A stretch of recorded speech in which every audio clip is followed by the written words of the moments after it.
नमस्कार दोस्तों। कई बार हम अपने फोन पर फोटो खींचने के बाद सोचते हैं कि काश इस फोटो के बैकग्राउंड का कलर हम बदल सकें जिससे फोटो और बढ़िया दिखे। तो हमारा आज का video Snapseed photo editing background colour change in Hindi इसी टॉपिक पर है।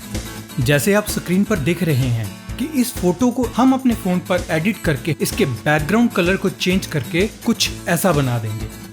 वीडियो शुरू करने से पहले आपसे एक रिक्वेस्ट है कि इस वीडियो को अंत तक पूरा जरूर देखें, क्योंकि अगर एक भी स्टेप मिस हो गया तो आप ऐसी फोटो को सही से एडिट नहीं कर पाओगे।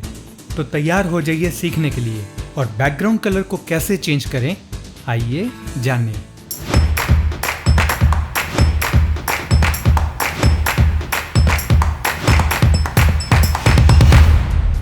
ये फोटो मैंने स्नैपसीड ऐप पर ओपन करी है और अब हम इस पेंसिल आइकन पर टैप करेंगे। सबसे पहले हम इस ब्लैक एंड व्हाइट टूल पर टैप करेंगे तो देखिए हमारी फोटो का रंग बदल गया है। नीचे आपको कुछ ऑप्शंस दिखाई देंगे, लेकिन हम एडजस्ट पर टैप करेंगे और फिर ब्राइटनेस को सिलेक्ट करके इस फोटो की ब्राइटनेस को कम करेंगे, जिसके लिए मैं अपनी फिंगर को लेफ्ट साइड की तरफ स्वाइप कर रहा हूँ। ब्राइटनेस कम करने के बाद एक बार फिर हम नीचे एडजस्ट पर टैप करेंगे और अब कंट्रास्ट को सिलेक्ट करके इस फोटो के कंट्रास्ट की वैल्यू को बढ़ाएंगे। इसके बाद ये नीचे टिक के निशान पर क्लिक करेंगे।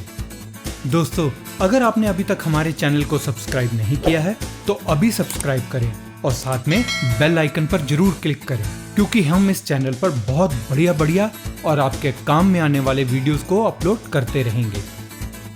तो चलिए अब फिर पेंसिल आइकन यानी एडिट टूल पर टैप करें और सबसे ऊपर व्हाइट बैलेंस टूल को सिलेक्ट करेंगे। नीचे दिए गए ऑप्शन में से एडजस्ट पर क्लिक करके फिर हम टेम्परेचर को सिलेक्ट करके इस फोटो के टेम्परेचर को -42 पर कर देंगे। एक बार फिर नीचे एडजस्ट पर टैप करके टिंट को सिलेक्ट करेंगे। टिंट की वैल्यू को हम -97 पर सेट कर रहे हैं और इसके बाद नीचे टिक के निशान पर क्लिक कर देंगे। अब हम इस फोटो की टोन को थोड़ा और डार्क करेंगे, जिसके लिए हम वापस पेंसिल पर क्लिक करके कर्व्स टूल को सिलेक्ट करेंगे। कर्व्स ग्राफ को कुछ इस तरह सेट करेंगे कि फोटो में डार्क टोन के साथ हम इसको थोड़ा डल कर देंगे।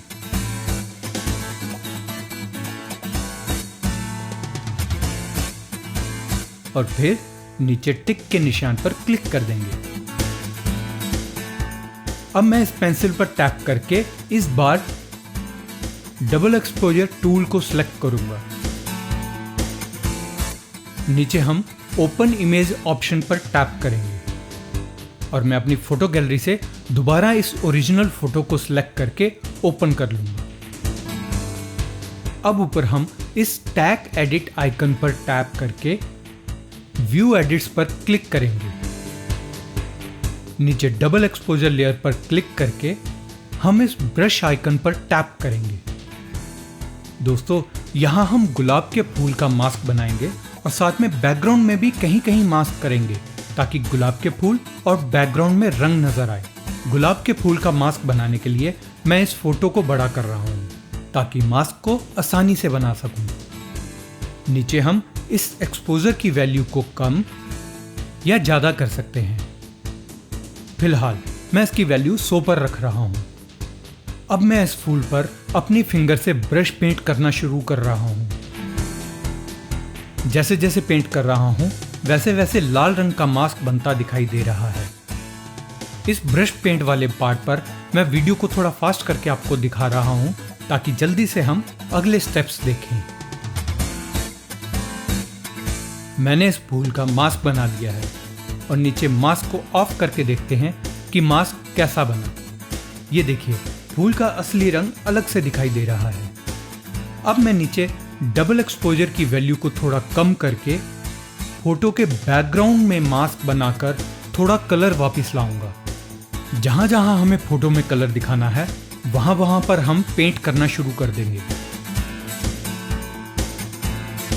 और अगर ज़रूरत महसूस हो तो हम एक्सपोजर की वैल्यू को थोड़ा बढ़ा भी सकते हैं, जैसे कि मैंने अभी वैल्यू को चेंज करके 50 पर कर दिया है। एक्सपोजर की वैल्यू को कम या ज़्यादा करने का मतलब है कि हम मास्क की ओपेसिटी को कम या ज़्यादा कर रहे हैं।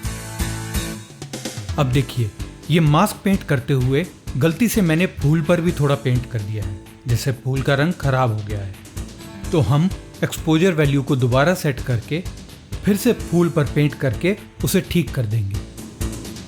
चलिए फिर से बैकग्राउंड पर पेंट करते हैं, और आपका ज़्यादा समय ना लेते हुए मैं इस बैकग्राउंड वाले मास्क पार्ट को थोड़ा फास्ट करके दिखा रहा हूँ ताकि हम और आगे के स्टेप्स देखें।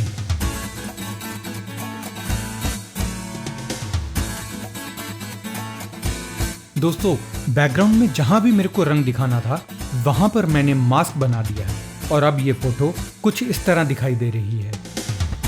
अब इस टिक पर टैप करके अपने मास्क को अप्लाई कर रहा हूं। अब मैं ये जो टॉप लेफ्ट पर बैक एरो का निशान है, इस पर क्लिक करके मेन स्क्रीन में वापस जा रहा हूं।